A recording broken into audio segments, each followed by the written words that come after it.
Assalamualaikum warahmatullahi wabarakatuh. Saya Alivia Aminukonia dari Prodi Hubungan Internasional. Di sini saya akan menerangkan tentang filsafat pada abad pertengahan. Filsafat abad pertengahan, suatu arah pemikiran yang berbeda sekali dengan arah pemikiran dunia kuno. Filsafat abad pertengahan menggambarkan suatu zaman yang baru sekali di tengah-tengah suatu rumpun bangsa yang baru, yaitu bangsa Eropa Barat. Filsafat yang baru ini disebut dengan skolastik, mengungkapkan bahwa ilmu pengetahuan pada abad pertengahan diusahakan oleh sekolah-sekolah, dan bahwa ilmu itu terkait pada tuntunan pengajaran di sekolah-sekolah itu. Semula, skolastik timbul di biara-biara tertua di Galia Selatan, tempat pengungsian ketika ada perpindahan bangsa-bangsa. Sebagaimana disitulah tersimpan hasil-hasil karya para tokoh kuno dan para penulis Kristiani. Definisi tentang pemikiran masa abad pertengahan. Filsafat Yunani mengalami kemegahan dan kejayaan dengan hasil yang sangat gemilang, yaitu melahirkan peradaban Yunani. Menurut pandangan sejarah filsafat, dikemukakan bahwa peradaban Yunani merupakan titik tolak peradaban manusia di dunia. Maka pandangan sejarah filsafat dikemukakan manusia di dunia. Giliran selanjutnya adalah warisan peradaban Yunani jatuh ke tangan kekuasaan Romawi.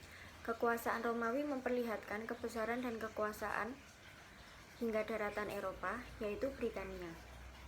Tidak ketinggalan pula pemikiran filsafat Yunani juga ikut terbawa. Hal ini berkat peran Kaisar Augustus yang menciptakan masa kemasan kesusastraan, Latin, kesiaan, dan arsitektur Romawi. Setelah filsafat Yunani sampai ke daratan Eropa, di sana mendapatkan lahan baru dalam pertumbuhan. Karena bersamaan dengan agama Kristen, filsafat Yunani berintegrasi dengan agama Kristen, sehingga membentuk suatu formasi baru. Maka muncullah filsafat Eropa yang sesungguhnya sebagai penjelmaan filsafat Yunani setelah berintegrasi dengan agama Kristen. Ciri-ciri pemikiran filsafat Barat abad pertengahan antara lain, cara berpikirnya dipimpin oleh gereja, berfilsafat di dalam lingkungan ajaran Aristoteles, berfilsafat dengan pertolongan Augustinus, dan lain-lain. Mengenal sikap terhadap pemikiran Yunani ada dua. Yang pertama, golongan yang menolak sama sekali pemikiran Yunani karena pemikiran Yunani merupakan pemikiran orang kafir karena tidak mengakui wahyu. Yang kedua, menerima filsafat Yunani yang mengatakan bahwa karena manusia itu ciptaan Tuhan, kebijaksanaan manusia berarti pula kebijaksanaan yang datangnya dari Tuhan.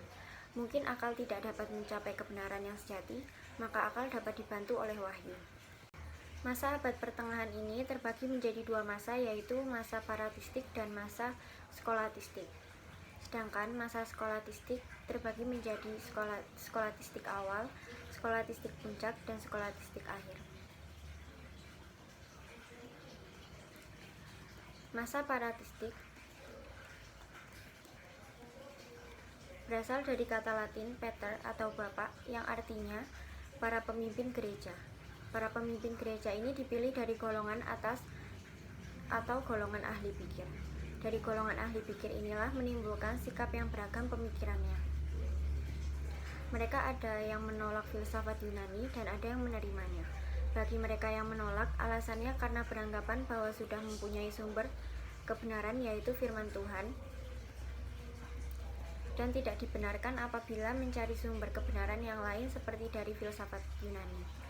Bagi mereka yang menerima, sebagai alasannya beranggapan bahwa walaupun telah ada sumber kebenaran, yaitu firman Tuhan, tetapi tidak ada jeleknya menggunakan filsafat Yunani, hanya diambil metodosnya atau tata cara berpikir. Walaupun filsafat Yunani sebagai kebenaran manusia, tetapi manusia juga sebagai ciptaan Tuhan. Jadi mereka yang menerima filsafat Yunani diperbolehkan selama dalam hal-hal tertentu tidak bertentangan dengan agama. Yang selanjutnya yaitu masa skolastik. Skolastik adalah kata sifat yang berasal dari kata sko, yang berarti sekolah. Jadi skolastik berarti aliran atau yang berkaitan dengan sekolah. Perkataan skolastik merupakan corak khas dari sejarah filsafat abad pertengahan. Skolastik awal pada tahun 800 sampai 1200, skolastik puncak pada tahun 1200 sampai 1300, dan skolastik akhir pada 1300 sampai 1450.